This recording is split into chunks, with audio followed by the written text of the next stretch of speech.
The following is a Goulash Media production. goulashmedia.net. Welcome to the System is Down.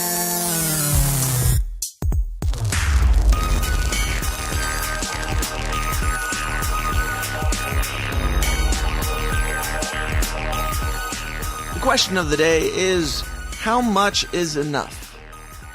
How much is too much? Is there such a thing as too much? Should you ever feel bad about everything that you have when there are people in the world with literally nothing to their name and you have more in every single room individually in your house than they will ever see in their lifetime? Is there a line where you should start to feel bad about that? And I'm not implying anything. I'm not saying you should. I'm not giving an opinion. I'm genuinely asking your thoughts. Is there a line? Is there a level? How much is too much? How far should you pile things on before you start to feel bad? I don't know. Let me know. What's up, Downers? Welcome back to the very least comfortable show on the web, the place where we talk about all the uncomfortable topics in a civil manner, all the things that make you triggered, all the politically incorrect things, the things that we're probably not going to be allowed to talk about in 15 to 20 years. But until then, we will press on. If you're new here, thank you for coming and listening to the show, and go find the person who invited you and tell them I love you. Tell them I love them too, because I do. I very much appreciate you being here, and I appreciate the person who told you to be here. And if you're one of the many, many people that listen to the show every single Monday morning for your weekly dose of discomfort, thanks for returning. Today's episode is my second conversation with the great Gret Glyer, Triple G, that's fun to say. I talked to him the first time way back in the early days of the show. I think it was way back to episode 8. I could be wrong. I'm pretty sure I bring it up in the conversation, and that's probably accurate. If I'm saying it differently now, listen to that one. But back in episode, I believe, 8, we talked about his company. He is the CEO and the creator of DonorSee, and it's a company, it's probably my favorite company in the whole world, to be totally honest. He's doing revolutionary work, and I know that sounds extreme, but I can't support him enough, and he's kind of changed my life and made it really easy for me to be a better person. And we'll get into that a little bit in the episode. We gave a brief overview of what the company is.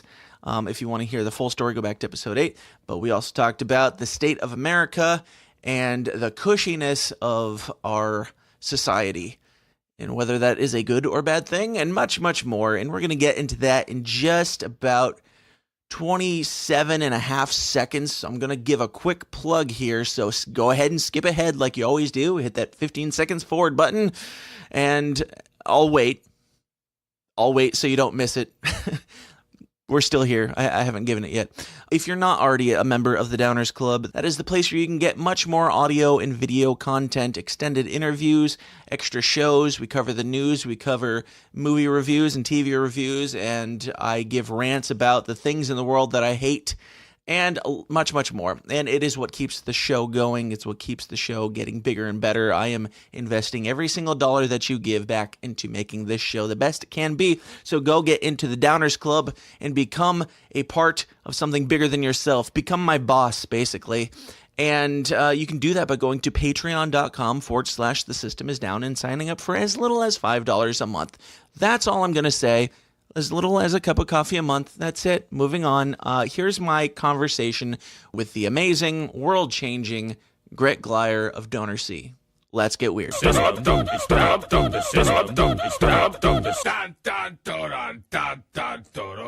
My guest today is repeat offender and friend of the show, entrepreneur, CEO of one of my favorite companies, an all-around fascinating individual, Gret Glyer. Gret, welcome back to the show. And how the hell are you, man? It's a pleasure to be back, and I'm doing great, not least of which because I'm hanging out with you. Absolutely. I understand. Yeah, you are the founder, creator of DonorSee. A lot of people heard us talk about it. You were on back in episode 8. We gave like the rundown of the company and all that, how it functions, where it came from. If people want to get the in-depth backstory, they can go check that out again in episode 8 at tsidpod.com. But yeah, go ahead and give, for the new listeners, just give like the brief synopsis of what DonorSee is. Sure. DonorSee is a way for donors to see where their money goes when they donate. So if you would like to donate to a little girl in India who is deaf and needs hearing aids, you can donate to her. And a few days later, you'll get a video follow-up from that girl hearing for the first time. So you'll get video updates on whatever it is that you gifted, not just hearing aids, but all sorts of stuff. Right. And how does that differ from the other donation companies? Well, usually when you give to pretty much any other organization, you get a thank you email, and that's about it. Sometimes 18 months later or 12 months later, you'll get some kind of text update, maybe if you're lucky, a photo update. But for us, it's a few days after, and it's a video update, often saying like, thanking you by name personally. Mm-hmm. So for example, I think I saw you were using DonorSee it was either today or yesterday. And I'm sure that you'll get some video follow-ups from some of the people you help saying, Dan, thank you so much for helping me, get back on my feet, or whatever it is that you were helping out with. Absolutely. Yeah, I think it's an amazing platform. I've got some questions on it that we'll get into here in a bit. But yeah, I've basically, I believe in tithe. I believe that there's value in giving, but I don't give to my church anymore. I do support my church and give them a lot of my time and resources, but all of my money actually goes to DonorSee right now. So much so that my bank from time to time will call me and be like, did somebody, we saw some charges online that were a little high. It's like, yeah, I think that somebody stole my card number and they're using them to donate to DonorSee. Yeah, I know. That's the strangest thing. Whenever banks, because what people do, and this is actually a pretty common like user behavior, when people come, usually when you go to like a charity website, you go and you donate to something, and that's it, and you don't come back for 7-8 months or whatever. But on DonorSee, people give like, in some cases, several times in one session, like 5-10 times in one session. And so banks sometimes are like, why is there so much money going to the same platform over and over and over again? So anyways, it's a nice problem to have. Sure, absolutely. So after the last episode that we did, the last episode was titled Gret Glyer Saves the World with DonorSee, and it had a picture of your face that I made imposed onto Bill Nye's body for Bill Nye Saves the World. I used that as my Twitter avatar for a while. That's good. I did see, I don't remember where I saw it, but somebody commented on, they were like, oh, you're getting a little bit of a swollen head there, don't you think? Like they thought you made it.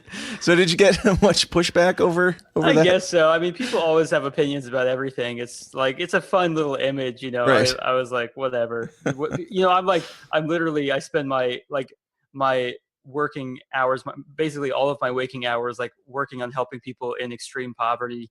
Mm-hmm. And if people think I'm doing it for ulterior motives, it's like, at the end of the day, what am I going to do to change their mind? Like, Right. What could I possibly do beyond what I'm already doing to let them know that I'm genuine? Right. Absolutely. So like, where's the company at now? Like, where have you guys come? What are some of the hurdles that you've overcome? I know that, I think we talked about, you had some government pushback or government hurdles that you were dealing with last time. Like, what's the update on that stuff?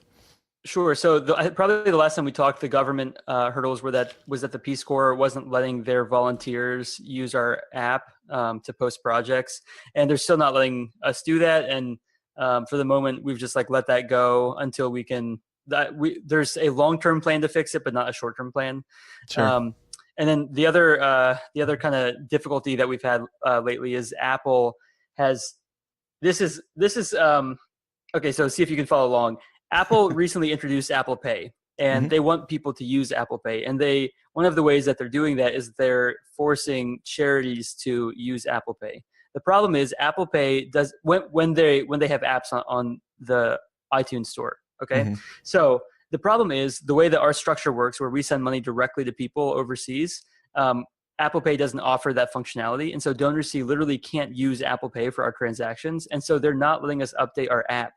Until we either update to Apple Pay or go outside of the app to make donations. And so we're working on a way to fix that, but we have this glitch if you have iOS 11, we have this glitch in the app, and we're not able to fix it for our users because Apple just won't let us because they want us using Apple Pay.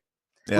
which is a frustrating thing for like it's hard to figure out which one I'm more mad about, the Peace Corps thing or the Apple Pay thing. But those are the two things. So anyways, those are two little bumps in the road. You always have stuff like that as you're growing an organization.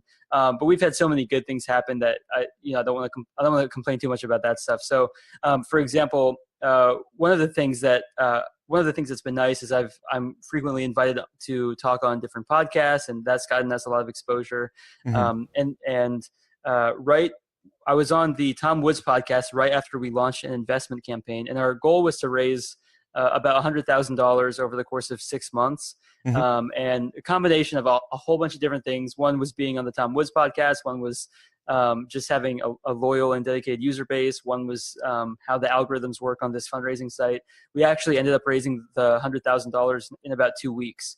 Really? So we just totally beat out our goal. And so anyways, now we're using that funding to make all sorts of updates to the site. The biggest of which is we're really working on boosting the credibility of the site. We want the people who are posting projects on our site are amazing people who have been helping the poor in their respective countries for 5, 10, 20 years. And we want more people to know about that and to signal that right when they land on the page. And so we're working on different mechanisms to do that. And then soon we'll be raising another round of funding through this investment platform.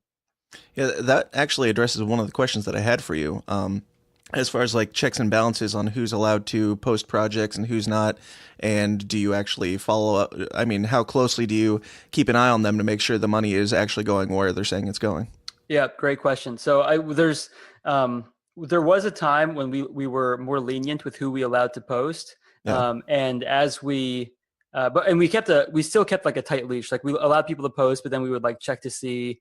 We would follow up with them and figure out if we had relayed contacts and so forth. After a while, that became unmanageable, and so we had like a reset. And I don't think anything bad happened. It was just that it became for DonorSee as an organization, we had to make sure that we were in the clear completely. Sure. And so we saw the potential for things to get out of hand, even though they didn't, to our knowledge. So we just like really reined things in, and we, at this point we have like a very small group of core project posters that we keep in contact with, and we're able to keep an eye on them. A lot of them come from our relationship with an organization called the World Race, which has been they've been doing short-term mission trips for like the last 25 years. And they have contacts all over the world. So we work with those partnerships to keep an eye on stuff. But with that said, at the scale that DonorSee is right now, that works just fine. But I want DonorSee to be a household name. I want everyone to have the experience of being able to help people and feel good about changing someone's life. And in order to do that, we have to scale up, and we have to come up with mechanisms to for the crowd and for our users to hold people accountable instead of just us doing it all the time. And so we're working on building those features right now as we scale. So for the moment, we're at a level where we can keep track of things fairly easily. As we get bigger, that's like the key problem to solve. Gotcha. Yeah, I noticed that the amount of projects that are in there to donate to have gone down substantially. Is that just a result of that cracking down that you're talking about? That is a result of having way too many donors, you could say. We just have Sounds our like projects. a good problem.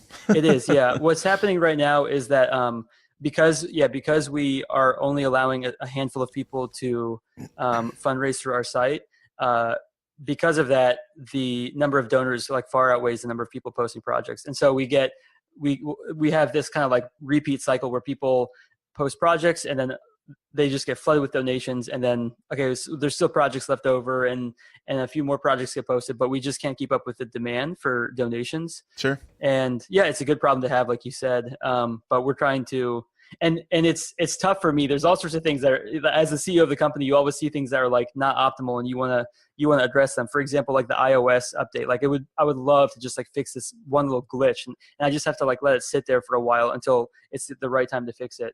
So anyways, as we're waiting for, we are making sure that the appropriate steps are taken first before we address some of these problems. So it's just a really important way to do it. Absolutely. Now with there have been circumstances like different projects that I've donated to where it's like a starving child needing food and shelter and everything. There's been a couple instances where that child has died after, and like it didn't work out. What happens to the money in that case? I know that one of them, I believe it might have been both of them. I have a hard time following up on that stuff, which Yeah, for sure. I mean that's the point of the platform, and I think it's great that I can, but I don't keep up on most of the things. But let me just address that real quick. So Sure. It's like there are two types of people. There are people who give and then wait for the follow up. They watch it, they give again, and that's like one type of user. The other type of user just gives and gives and gives, and then they just like knowing that there is the documentation there, even though they might not watch it or whatever. So it just depends on who you are and how you want to do it. Anyways, so that's a pretty common thing that we see. So anyways, you were saying. Sure. Yeah. And I've paid attention to some of them. I've seen that one of them said that they gave it to, the finances were going to somebody else in need or something to that effect, which I totally approve of. It's totally fine. I don't have buyer's remorse because a child died. But are there... I don't... That's good. Very upstanding of you. do they all come back and say, this is what happened, here's that? Like, are they pretty faithful on that type of thing? Yeah, so they are. And unfortunately, the situation where like a child passes away or something. I mean, we're dealing with like the poorest people on the planet. So unfortunately, it's more common than you would think. Usually, I'm not aware of a situation where something bad happened and it wasn't reported back on. And usually, it's like the thing is. The money goes to like funeral expenses because funerals are more expensive in these parts of the world than what the people can normally afford. So that's usually what it goes to. But what I will say to that is we just launched a feature like 3 days ago where there's a series of 9 questions that all storytellers can answer. And one of the questions is, what happens if a project doesn't go as expected? And so it's hard for me to give a specific answer because each storyteller is living in a different part of the world with different cultural customs and blah, blah, blah. So if you want to find out the specific answer for the people that you're giving to, most of the people that you give to will address that specifically for their context. Gotcha. Very cool. Now, I was telling somebody else about your business and everything and the differences between you guys and the others and your competition, quote unquote. And they're, of course, the main question is like, well, like, how do they profit from this? Like, where's their money coming from? Are you willing to like kind of get into the numbers of how the back end of things work and how you are paid? Yep. Sure. And if you go to about.donorsee.com, all that stuff is there. But the basic way that it works is on average, DonorSee gets about a 3.75% cut from every donation. And so it fluctuates based on... Which is about the same as any like payment company like PayPal or anything like that, right? Yeah, well, and like GoFundMe, they take 5%, Kickstarter takes 5%. So it just depends on which one you're using. Sure.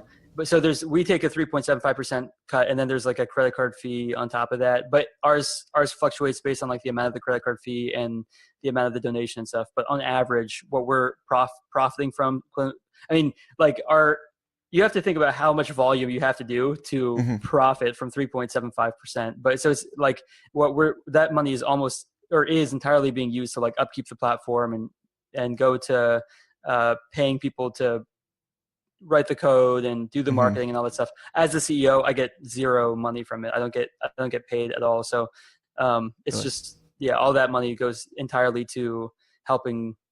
All it goes entirely to helping the platform, making it better, and then the vast majority of donations go to the person in need. Sure, absolutely. So how do you personally make money? Well, I have a Patreon that people support, and so I'm grateful to have people. So, anyways, I like doing it that way because then people can support me directly, and it's like completely out there and transparent, out in the open. And then I also do a little bit of like consulting work and speaking engagements and stuff like that on the side. But yeah, my hope would be just full time. I spend more than 40 hours a week on DonorSee easily, but my hope is that I can give my full 100% attention to DonorSee once my Patreon gets high enough or whatever. But yeah, I'm doing fine. Very cool. Awesome. Good answers. You passed. All right. Thank you. Okay. Can I bring up one more thing that I just think is Sure. kind of important to bring? And I've been meaning to. I want to get this out there, and I've been meaning to like write a blog post about it or something at some point. But the thing that I want to emphasize is that whenever you give to charity, you always have to assume some amount of risk, and you have to assume some amount of trust. And it's kind of like the same thing when you invest in a company or invest in the stock market. Like that's not a guaranteed success. Even like the most predictable companies like Coca-Cola or something, like there's something could still happen, right? And so whenever I encourage people to think of charity the same way, in terms of doing your best with the resources that you have. You want to give to the most reliable place possible. You want to do your best, but you're not going to find a situation that's just foolproof. Like there are times when bad things happen, especially in these more impoverished parts of the world. I mean, the level of unpredictability is 100-fold in other parts of the world compared to a really stable society like ours. So it's important that that when we give, we just have, that's kind of like baked into our understanding of what are the possible outcomes. Sure. So what makes DonorSee the more reliable, sell yourself a little bit, what makes you more reliable and trustworthy than the others? Well, we're reliable in two ways. One, we're reliable in that we provide documentation on how the money is actually being spent, like video documentation. Right. And we're working on even more tools to provide even more transparency. But already you're not going to get video documentation on your money if you give to a name brand charity. So that's one thing. The other thing, and I think this is like to me the biggest selling point for our reliability is our people who are posting these projects. They're on the ground aid workers. They're people who understand the culture super, super well, have lived amongst the community and know that, like the pitfalls, the dangers of how money might get abused in that situation. And they also know the success stories, and they're able to apply the aid relief as effectively as possible because they understand the context really well. And that's a really important thing that is not, as present in some of these like really large organizations that, it's like their headquarters are somewhere in Florida and they're making decisions 3,000 miles removed from where the actual need is happening. So I would say our closeness to the situation is one of our biggest selling points in terms of reliability and credibility. Sure. Do you have people that are hesitant to work with you guys just because you are a small name and you're not the big box corporations? We're able to work with some that's not been as much of an issue. I think the real issue is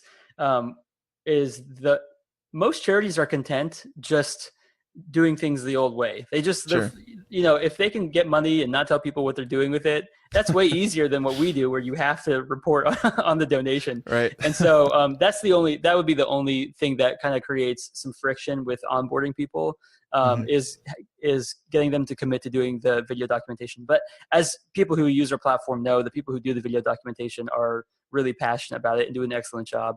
And we also like screen people to make sure we're not getting people who come on board. We're not going to do that. So anyways, here we go talking about DonorSee. So anyways, I appreciate the airtime for this. Oh, absolutely. Again, love the company and you're a friend of the show. I'm happy to have you anytime. Hey, Dan Smots here. I'm taking a second to interrupt myself talking to talk about myself because, I don't get paid a penny for the hours and hours that I put into creating this show for you guys in your greedy little ears, and I've got a family to feed. To make that happen, I run my own media business called Goulash Media.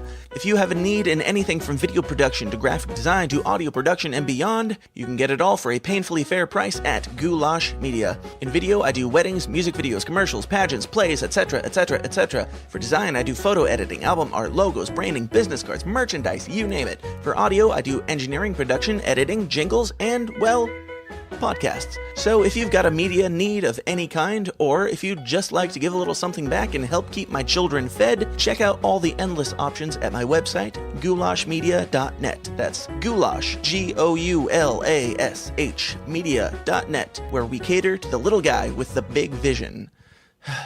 Okay. Let's talk about, we were trying to come up with a topic, a nice juicy topic to talk about, like I don't pretend like things aren't what they are. We talked about this beforehand. And let's talk about the state of America right now. Okay. Where do you see the state of America, like as far as our cushiness, as far as, our privileges, as far as the things that we're arguing about? Like, how do you perceive that as somebody who's been to these other countries, who is dealing with the poverty directly? What's your take on our squabbles? Well, I want to be as sympathetic as possible, and I want to understand that not everyone has had the same opportunity as me. So I had the fortune to spend 3 years living in Malawi, Africa. 2 of the 3 years I was there, it was ranked as the poorest country on the planet. Of the 200 countries on the planet, Malawi was at the very, very bottom. And I interacted with people on a daily basis who were literally living off of $1 a day, Mm-hmm. and seeing that reality and coming to grips with the fact that that reality is representative of about half of the population of the planet.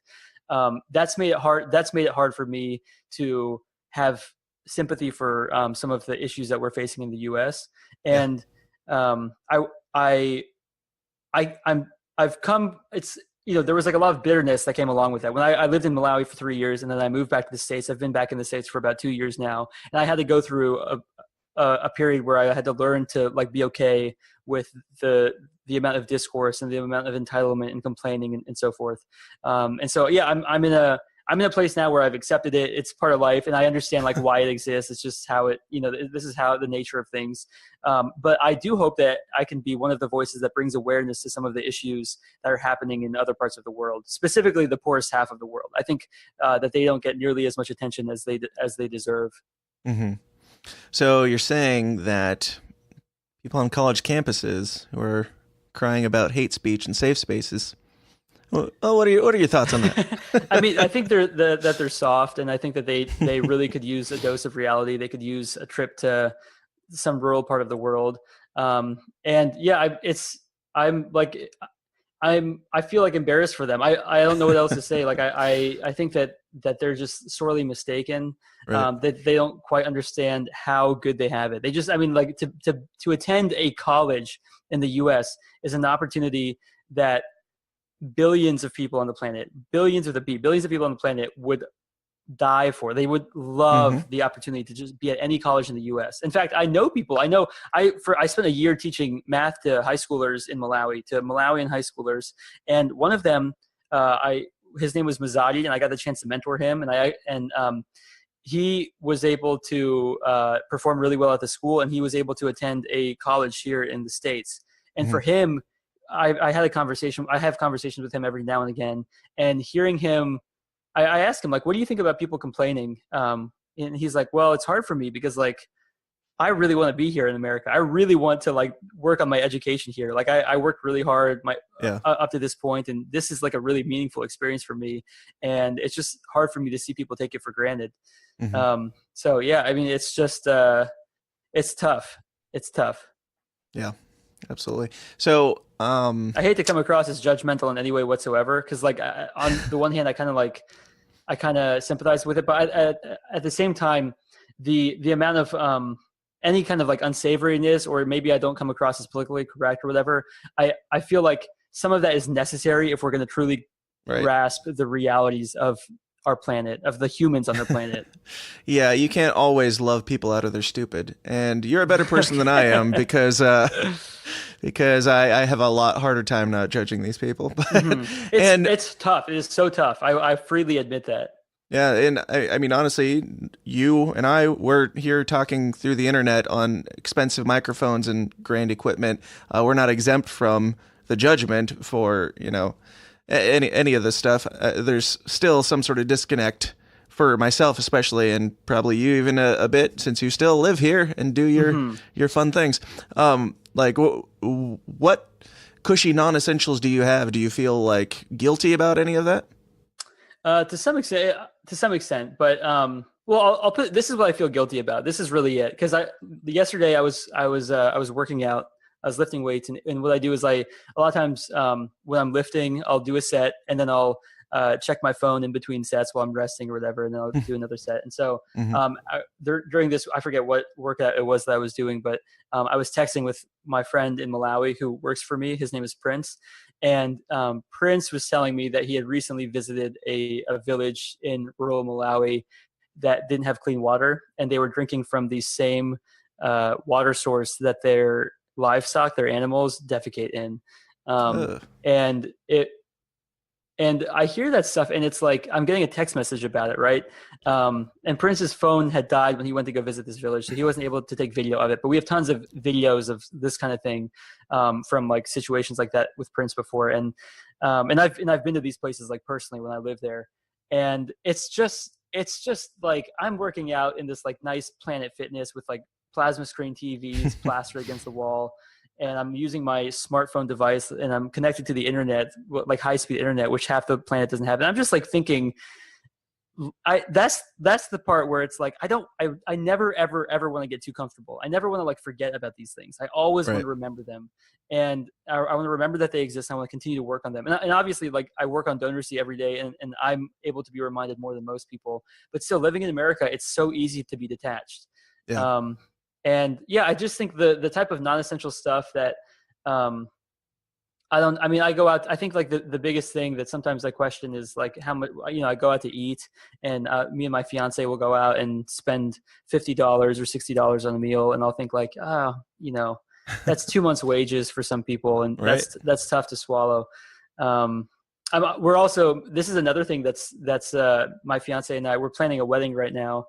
And we were given a generous budget by her father, and we're trying to figure out how to spend that in a way that's. If you need a videographer, let me know. I will let you know. But yeah, we're trying to come up with like a good way to be responsible, because I think that some of the culture around spending money in weddings is pretty far. I don't know if I want to get into weddings because people hold those things so tightly, but. I could talk about weddings, and I'm a part of that business. The whole thing is totally insane. It's quite. I mean, I didn't realize. I'd always heard it was insane, but now that I'm actually doing it, I'm like, oh my goodness! Especially setting we do booths at some big bridal expos and stuff like that, and seeing the amounts of things that people get and the amounts that they spend on it. It's like it's a day you're not going to remember any of it. It's just bizarre. Yeah, and so that's what we're trying to. My fiance and I, she knows like. She's never been to Malawi. She's been to Africa before, but she knows like how deeply these things affect me. And so she cares a lot about making sure that the wedding is like something I'm comfortable with, but also is special for her, special for the family, special for the guests, and all that stuff. Sure. So we're trying to walk that line, and it's like it's interesting. Yeah. So what is the line exactly? Like, what is your ideal wedding? I know we're getting a little bit off topic here, but it's interesting to hear where you take those things. Yeah, what I try and do is we look at each component individually and we say like, what is? I don't want to get into like specific numbers because I don't know if I should talk about that with like her dad paying for it and all that stuff. But the way that we've been trying to make decisions is okay. We'll talk about like the venue specifically, or flowers, or a photographer or something like that. And we'll look at these specific things and we'll say, like, how much is like the market rate? Like, how much are people charging for this stuff? And then how much do they charge for it, like normally around here? And usually there's a huge discrepancy, right? Like a photographer on a wedding day could be thousands of dollars, whereas a photographer just for like any normal corporate event would be a fraction of that. And so we look at those two things and we're like, all right, well, what's like the what's the way that we can get close to the normal price, but also have as much of the benefit of the wedding price as possible. And so we just look at basically it all centers around like getting the most bang for your buck, I think is how we've been thinking about it. So like not allowing ourselves to be gouged by anything, not food, not anything. So yeah. Absolutely. Now back a little bit more on topic, with some things that are happening in the world right now, the whole immigration debacle. What is your take on that? Well, that's a good question. I don't want to come across like I'm an expert on immigration because I really don't know much like about everybody it. else is doing. Yeah. This is what I find. There's some company out there. Something keeps popping up on my Instagram, and it's these people wearing shirts that say "I stand with refugees," and it's very obvious to me that wearing a t-shirt doesn't mean you stand with refugees. Like, if you want to stand with refugees, like, go to the other side of the world. Go stand with refugees. And actually stand with them. Like, actually feed them, sacrifice, like, take your personal money and sacrificially give it to them in a way that's going to help them. Like, that's standing with refugees. But just like going on TV or writing a blog post or expressing your anger online, or being mad or whatever, like, that's not necessarily doing anything. That's not necessarily, and in fact, what's really happening is it's making, and I think that this problem extends way beyond the immigration situation. But what's happening is people are having a hard time just talking about anything. Like, it's hard to have a helpful conversation about basically anything. So like the immigration stuff, like, I don't know exactly where I stand on it, and I really am like not that educated on it, but I know that there's people on both sides who are extremely passionate and angry, and they shout so loudly that it makes reasonable conversation completely impossible, at least in any kind of mainstream setting. Absolutely. I totally agree. How do you feel about like borders in general? Are you a pro borders guy or not? That's a good question. I don't have like feelings about it necessarily. I think that I guess like I'm way more concerned with like my personal behavior. Like, I cared about the poor when I was in college and I wanted to do something about it. So I moved to Malawi for 3 years, and then I came back here and I'm like not taking a salary, and I started this organization that's like helping the poor. And so to me, if I care about something, I will like personally sacrifice so I can like help that cause. Yeah. And so, yeah, like trying to get the government to do something or trying to get people to think the government should be a certain way. I think that these things are like, we get caught up too much in talking about what other people should be doing, including the government. What should the government be doing? What should the other side be doing? What should blah, blah, blah. I think like if possible, just think about like, what can I be doing? If you care about borders, or if you care about immigrate, whatever it is that you care about, what can you personally do about it? I think that that's, for some reason, that conversation is absent from public discourse, and I think it's so bizarre. Just like, people should just do stuff on their own. Just do stuff on your own. I think people should just personally, like, I remember I'll get into there's another podcast called the Liturgists, and it's like these you know them, they're I like some of their stuff, I don't like some of their other stuff. I remember one time they were complaining because the government wasn't like providing clean water for people in some parts of the world, and I was like, you can go provide, you can go do it yourself. You don't have to wait for the government to do it. You can personally give your own money. You can personally work really hard, save up money, and give it, and build wells in different places. Like, yeah, sure. It's sad that people don't have clean water, and I am obviously one of the biggest advocates of it. But you, like everyone, if you're complaining about something, you're spending time that you could otherwise be spending solving that problem. Yeah, it's really easy to use the sympathy card to convince other people to do the thing that you think needs to be done. Yeah, and it doesn't work. It's not persuasive. To me, what I found in my personal efforts with these things is the most persuasive thing is me doing my things myself. Like, when people see that I'm like the real deal, and they see that like how much effort and passion I put into what I care about, which is alleviating extreme poverty, when they see that, they like hop on board alongside with me for the same mission. But like shouting at people or like trying to make people feel guilty because you have these images or these stories or whatever, it doesn't work most of the time. Yeah. In fact, I'm not sure it works at all. In fact, it could be counterproductive.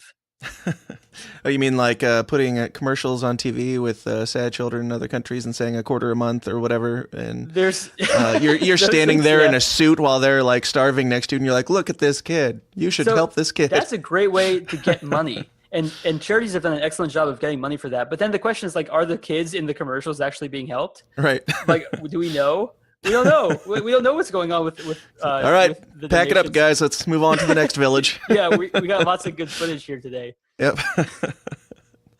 Yep. And there's nothing those kids can do to not be a part of that either. There's no laws for like that are saying that you can't use their image to promote your business, whether or not they're actually being helped. Yeah. And I think if you go to these parts of the world, I don't think they don't care. That's like privacy and stuff like that. That's totally a first world concern. Right. They don't care about people taking care of your picture. When you're shitting in the street, you probably don't care too much about privacy. I mean, for real. That's one way of putting it for sure. So I think like the things that they care about are like, okay, I want to like, where will my next meal come from? Like they really care about that. Or will I ever be able to be in a position where I could have a stable job? Because that would be a dream come true if I could just have a stable job where I make $100 a month. that's a dream come true for lots of people on this planet. Yeah. And so, yeah, I think that's the type of stuff that they care about. And the people who are like swinging in, taking quick videos and moving on with their lives and not reporting on how they're spending money. We could talk about that for a while. Sure. Absolutely. And another plug for the company. I don't remember which one, but one of the pledges that I gave to, they had the kids like write everybody's names on signs and hold them up and say thank you. Like that's not just a swing in and get video thing. That's like your name is being told to these people and they're personally thanking you for the generous donation. That was almost nothing that you gave them from your pocket, but is the world to them. Life changing. Yeah. And what I'll say is that in a lot of cases, that's like, that piece of paper with the names that they're holding, that's like, these are the people who like saved my life, or these are the people who gave me my hearing back, or these are the people who let me go to school. You know, for them, it's like this deeply meaningful thing, and they care about the people on that sheet of paper. And often it's like they'll pray for you. They want to, you know, you're a very meaningful person in their lives, and so that's often the case. Absolutely. So I know you got to get going here pretty quick, but tell everybody, you've got some new developments with the company, new opportunities that people can take part in. Tell everybody what's going on. Yeah, so DonorSee is a for-profit organization, a for-profit where the CEO makes no money, and hopefully, if I can manage it, I'd like that to keep it that way. But it's a company where we're a for-profit company, and we have 7 different reasons why we do that. But it basically centers around making it for-profit instead of nonprofit. Allowed us to spend a lot less money trying to keep up with unproductive, ineffective government regulations. Sure.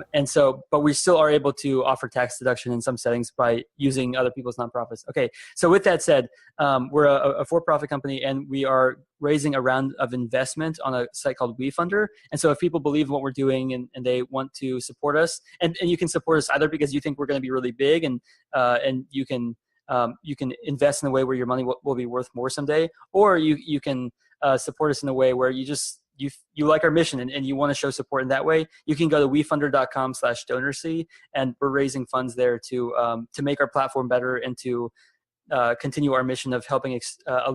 Really, our mission is alleviating extreme poverty by meaningfully connecting people in the first world. Absolutely. Well, all fascinating stuff, man. Really appreciate you coming on as always. It's been a pleasure. Tell everybody. If you have any final thoughts, feel free to share them. Any final stories or anything that's come out or that you've witnessed since last time? Here's what I'll say for my final thoughts. I think that people really underestimate the meaningfulness that can be found in sacrificially doing good for others. And when I say I mean, like we talked. So this is what I wanted to get at when we were talking about the wedding earlier. It's really the way it's like. If you're wondering when is enough to give, like when is my giving enough? The answer is when you feel it. When you feel like you've had to sacrifice something in order to make an impact in someone else's life. That's usually when you feel like you've done enough. And so I would say to anyone who's listening, I highly encourage you to think about sacrificially serving someone else sometime soon. It doesn't have to be on DonorSee. It doesn't even have to be with third world issues. It can be with something that's more meaningful or purposeful to you. But there's a lot of meaning and value to be found in that. And I highly encourage people to explore that some more, because if you're in a place where you're bitter about your job or you're bitter about any number of things, there's a better story that awaits you. And that story is making a difference in someone else's life. Absolutely. As I always say, you're not ever going to look back on the sacrifice that you made in helping somebody else, and you're never going to look back on that and regret it. You're never going to be like, darn it, I could have used that $150 to buy a new TV. It's like, yeah, I completely agree with that. And I always like to, that's like one of the things I actually just posted on Instagram about this morning. If you could spend today thinking, how could I spend today in such a way that I won't regret it in 20 years? Often the way to do that is by serving someone else, by doing things for others. It's just a nice thing to do. And it's fun and almost like selfishly, like you get a lot out of it yourself. Right. So. Yeah, you're absolutely right. And there's nothing wrong with that. That's the nature of it. Right. Yeah, I agree 100% on all points. You win. Thank Now, tell everybody where they can find out more about you, DonorSee, your videos, all the stuff that you've got going on, man. Sure. So DonorSee is just DonorSee.com. And then we have the app, and we'll get the iPhone app fixed soon. We also are on Twitter and Instagram and all that stuff. I also have like a personal Facebook page. So it's Gret Glyer, CEO of DonorSee, and a personal Twitter, which is @Gret Glyer. And that's where I talk. So I think your listeners might be interested in following me on that stuff as opposed to the DonorSee profile, just because that's like where I talk more about some of the issues we talked about on this podcast, like extreme poverty and stuff. Whereas the DonorSee stuff is more, the DonorSee social media accounts are more related to like the stories that are happening on our platform and stuff. Sure. So it depends on what you prefer, but they're kind of two different things. Absolutely. Well, awesome, man.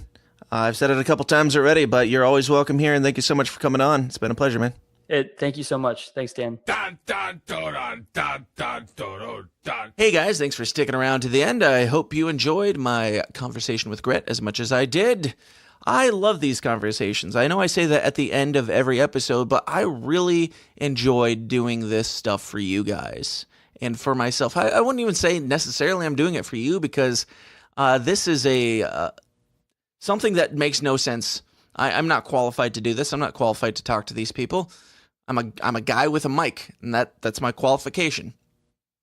You guys are what is making me more qualified to do this, by joining the Downers Club and just by listening for free.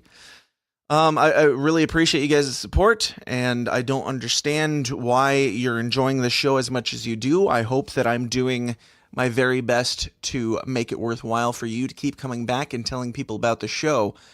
I genuinely appreciate you, every single one of you. And if you'd like to support the show financially, you can do so by going to patreon.com/thesystemisdown and join the Downers Club for as little as $5 a month. And as I mentioned at the beginning of the show, the question of the day was, is there a certain level in your life where you have too much, or you have enough, or you should feel guilty for having things, having as much as you do? As Americans, we have way more than certain countries, probably, us individually. It's insane the amount of comfort that we have. I don't know. I don't necessarily think that you should feel guilty, but I'm curious to hear you guys' opinions. So if you'd like to share your opinion, go join the System is Down forum for absolutely free. You can go to Facebook and just type in the System is Down forum, or you can go to tsidpod.com/forum. And that is the place where a whole bunch of weirdos such as you and I and everybody else listening to this show, the person who told you about it, we're all in there having these conversations, these uncomfortable conversations about the weird things in life, the stranger sides of life, the fringe news, the fringe media, and diagnosing things, and just having all of these weird dialogues and doing so in a very civil manner. We are the anti-Facebook that exists within Facebook. We're not screaming at each other or calling people names. And we have Democrats, Republicans, Libertarians, you name it in there. We have atheists and Christians and Jews and all sorts of people in there. We have conspiracy-minded people and people who think conspiracy-minded people are crazy. We have every kind of person from every kind of walk of life in there conversing in civil manners. So go get in there, tsidpod.com/forum. And if you need a link to follow, you can find all the links that I'm referencing in the show description and the show notes. And you can find links to DonorSee and everything else there. Check that stuff out. And this week, while you're wasting time on Facebook and Twitter, just go ahead and like, share, subscribe. The System is Down. Facebook, Twitter, YouTube, all that stuff. Check it out. We've got a lot of big stuff coming up very, very soon. We're working on live streaming and broadcasting and a whole bunch of fun stuff.